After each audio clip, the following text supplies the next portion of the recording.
All right, 877 Newsmax, 877-639-7629. Folks, save me because my head is spinning. Maybe Bree Payton, who joins us now, staff writer with The Federalist, can save me. Hi, Bree. Hi. I mean, let's start with this. That Obama, who always says, I never weigh in on an ongoing investigation, but he always does, whether it's Trayvon Martin or whatever, he always does.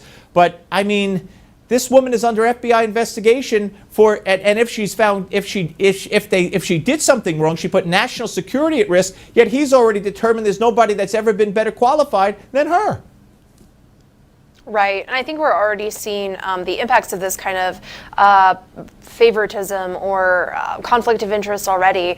A reporter asked the State Department for all of the emails that Hillary Clinton sent and received regarding the Trans-Pacific Partnership deal to kind of get a better sense of her involvement with that controversial deal. And the State Department said, oh yeah, sure, we'll give you all those emails just after the election.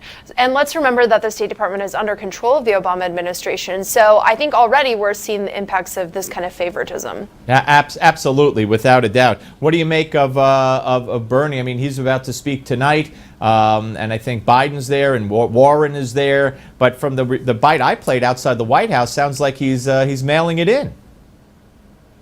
Yeah, I think you're right. I wouldn't be surprised if tonight he gave a concession speech.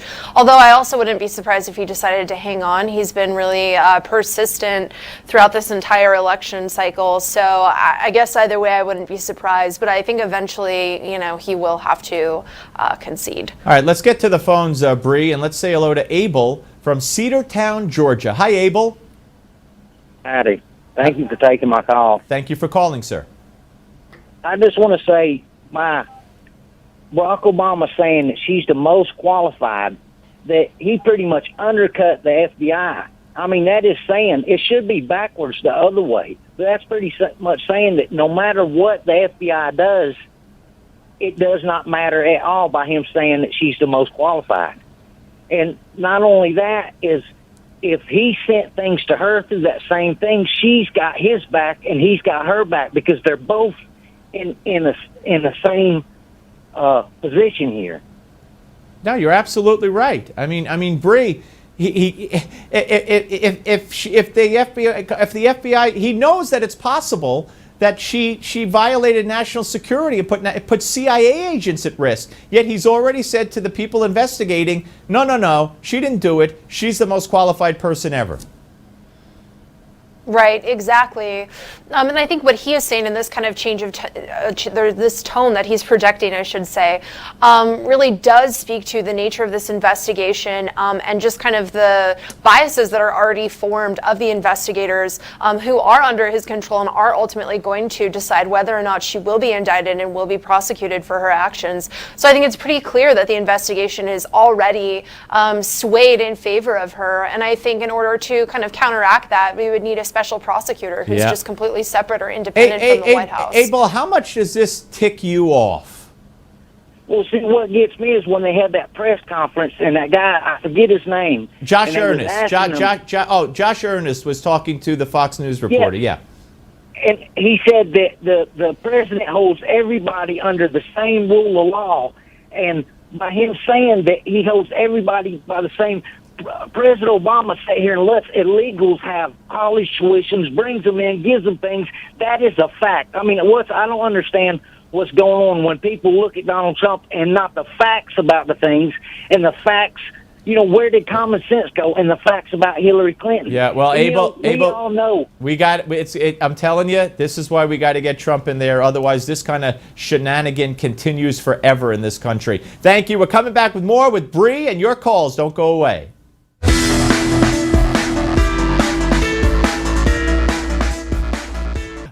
We go back to Bree Payton, staff writer with The Federalist. And, you know, Bree, we had Stacey Dash on the show yesterday. Quite a brave and beautiful woman.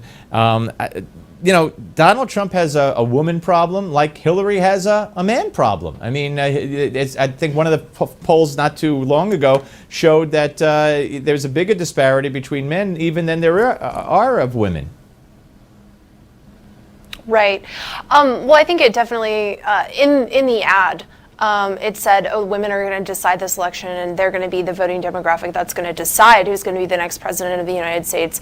And, if we take that as fact, I think we can just look quite simply at polling data and see that Donald Trump has a huge problem with this demographic that PAC itself claimed is going to be the deciding demographic in November.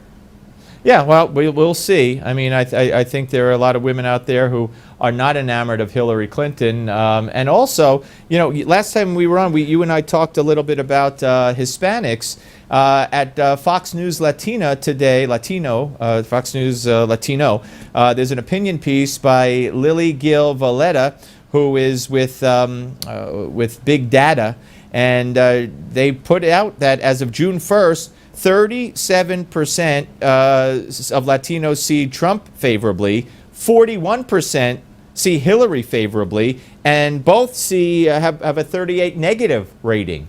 So they say the way this is trending and the way it looks, that Hispanic vote is not maybe not winnable, but certainly is reachable within the area that could give Trump enough support to win the election. Sure. Well, I think it's pretty clear that Hispanic people don't really have a dog in this fight, if that makes sense. I think a lot of them are disaffected by both of the candidates because neither candidate has really positioned themselves to say, hi, I understand the issues that are plaguing your community and I want to do something to fix that. I think we can look at Hillary Clinton and see that it's pretty clear who she is serving and who she's interested in helping and benefiting, which is the donor class. And I think it's pretty clear we can look at Donald Trump, who is now going to have to start appealing to the donor class in order to fundraise because he's not going to be able to self-fund the entire thing going for November. So, for all this talk of having outsiders and people fighting for real Americans, I think it's become pretty clear that that's not what's going to happen, and it's going to be politics as usual. And so I think looking at those numbers among Hispanic voters, I think it makes sense that they would be disillusioned or disaffected with both candidates. Okay, let me let you hear what Hillary Clinton had to say back in 2006 about Mexico and Mexicans. Here it is.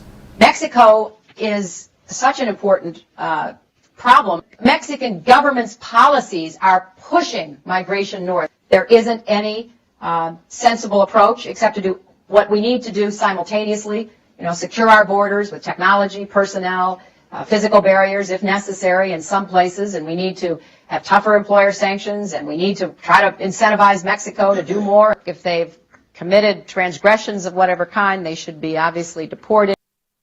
Oh, that was Hillary then. I think everything that she has to say sounds great, honestly. And I think, a lot of Hispanics would agree with the statements that she made in 2006 that we do need to have tighter border security and we do need to have a cohesive policy that's administered fairly and equally across immigrants of all kinds. And I think that individuals like my family who immigrated here legally are frustrated by the system that we have that makes it so difficult to come here legally. And yet people are just slipping through the border like it's a porous sponge, right? I think there's a lot of frustration among Hispanics who see that and would agree with the statements that she made in 2006 that, yeah, we do need to have tighter border security. But now it's only Trump. Now it's only Trump who's speaking like that, and Hillary's exactly the opposite. She wants to go further than Obama on immigration. Let's get back to the phones at 877 Newsmax and say hello to Lucy from Clark Country, Nevada. Hello, Lucy. Hi, Steve. How are you? Good. How are you? I am fine, thank you. I just want to make a comment about CNN and Trump, about the comment for the judge. They are like octopus. They shred him like no tomorrow. And I hate that CNN is, I'll be honest with you, they are so unbelievable. Oh yeah, they are protecting Hillary Clinton at all costs. You can't bring up anything about Hillary Clinton that they don't like. If there's something legitimate and they hear it, they'll either say no, no, no, or they'll say, well, we'll have to check and look that up. It's outrageous what they do. They're still talking about the judge even today. Still talking about the judge. Forget that Hillary's under FBI investigation. Forget that everything we've learned in the past few days about Hillary and the evidence and all that. None of it matters to CNN or to the rest of the networks for that matter. You. I am sorry to say it.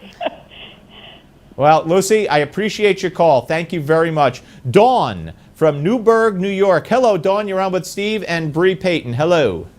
Hi, how are you? Good. I just want to let you know that I just found your station about a month or so ago, and I love it. Thank you. Like the previous caller who said, you know, CNN, Fox, and all them, they cover for Hillary. They trounce Trump. And, you know, I'm a woman, and I'm voting for Trump. My daughter's voting for Trump. My two sisters are voting for Trump.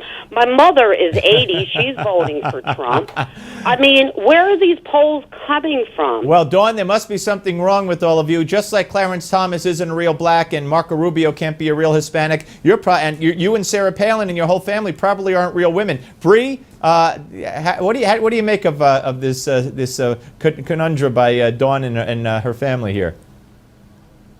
Sure. I definitely think that there are a lot of women who like Donald Trump.